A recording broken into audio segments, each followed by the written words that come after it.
C'est de ces gigantesques montagnes de Jules Jura que les affluents de Tsepao se jettent dans la vallée. En saison hivernale, toutes ces montagnes sont couvertes de neige.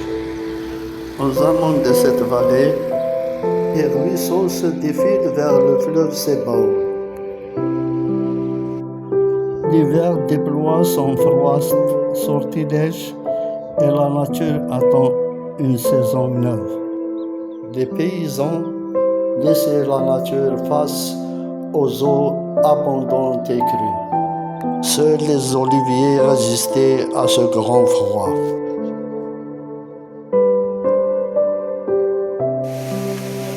Assez fait. Ces eaux claires descendent des Fahoum et d'Azarontor. Beaucoup de passagers mettent les pieds dans l'eau. Ce geste s'inscrit au cœur des rituels et habitudes locales. Cette rivière peu abondante en ce mois de juin prend la route vers le nord, le Sebao. La fraîcheur de ces eaux donne l'envie de se plonger dedans pour échapper à la chaleur. Contrairement aux plantes à feuillage caduc qui perdent leurs feuilles en automne, les arbustes persistants renouvellent leurs feuilles discrètement tout au long de l'année. Les galets de la rivière transforment l'eau en véritable tableau naturel grâce à l'action combinée de la géologie et du corps. Les arbustes qui poussent au long de la rivière forment une ceinture végétale essentielle, appelée la lysipilve. Le village Busgen et ses environs s'organisaient historiquement à travers une confédération de villages, structurée autour des traditions de la société kabyle et des assemblées locales, Tejmed.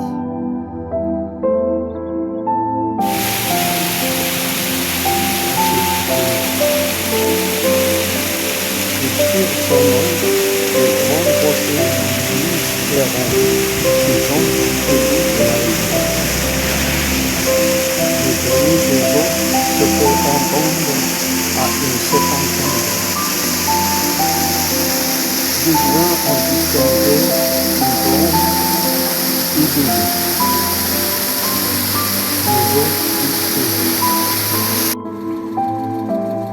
C'est sur cette belle plaine de Chaoufa que nous continuons notre petit voyage autour du fleuve du Sebao, presque éteint.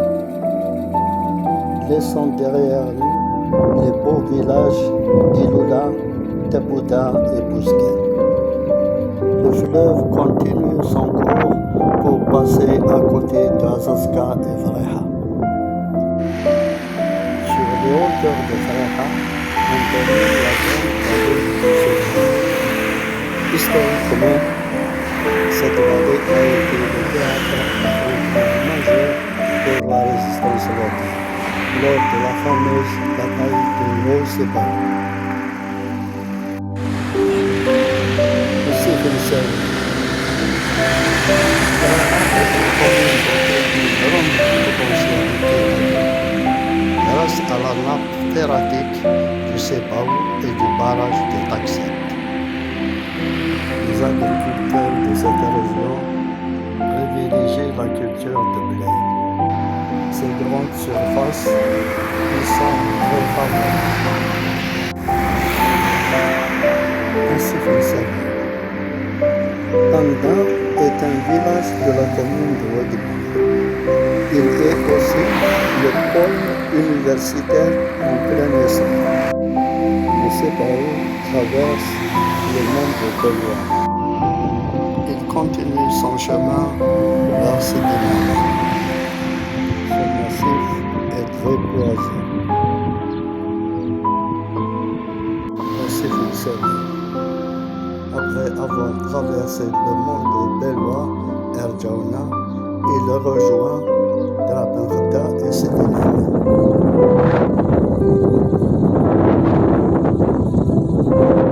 La vallée du Sebaou s'étire à des dizaines de kilomètres. À l'horizon, les plaines se succèdent à perte de vue, composant un tableau magistral. Dans cette vallée, la formation de structures sédimentaires en mamelon remonte principalement à la période Miocène. La mer occupait la dépression du Sebaou. C'était un environnement marin, de plateforme interne à moyenne, appelée zone d'avant-plage. À cet endroit, le fond marin était tapissé de sable fin et de sédiments détritiques arrachés au relief kabyle en pleine surexcès. Du haut de cette magnifique colline fleurie en ce mois de juin, que la vallée du Sebaou révèle toutes ses vertus naturelles. L'hiver de l'année 74, le fleuve Sebaou avait repris son grand nid d'antan. C'était une saison où l'eau reprenait ses droits sur les terres à Drabanfta et Tedmei. Ce jour-là, le fleuve n'était plus une simple frontière, mais le cœur battant qui réunissait les montagnes à la mer. Les crues torrentielles avaient endommagé une maison et fait une victime à Mouldiwan. Plusieurs vergers dévastés. C'est sur les territoires d'Amraoua que le bourg de Merabo a été créé par le joug colonial français.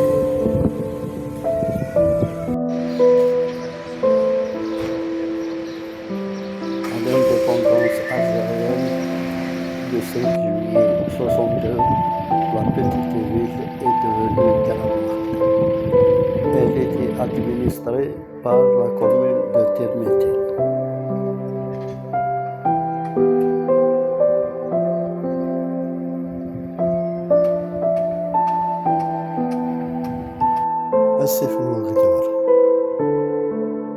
En ce mois de juillet, cette rivière demeure en agonie.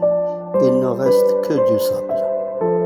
Le lit de cette rivière, autrefois vivante, est désormais à sec.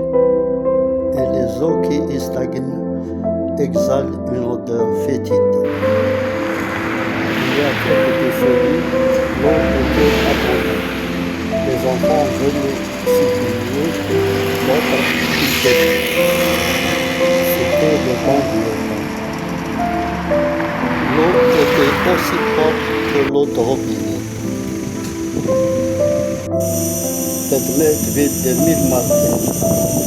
Le 8 juin 1956, une opération déclenchée par l'armée française pour reprendre le contrôle de cette montagne de Sidi-Ali-Boula.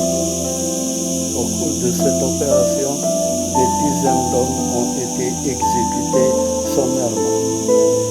Des maisons détruites ou incendiées, des femmes soumises à des violences. Les combattants avaient résisté jusqu'à l'indépendance de notre pays.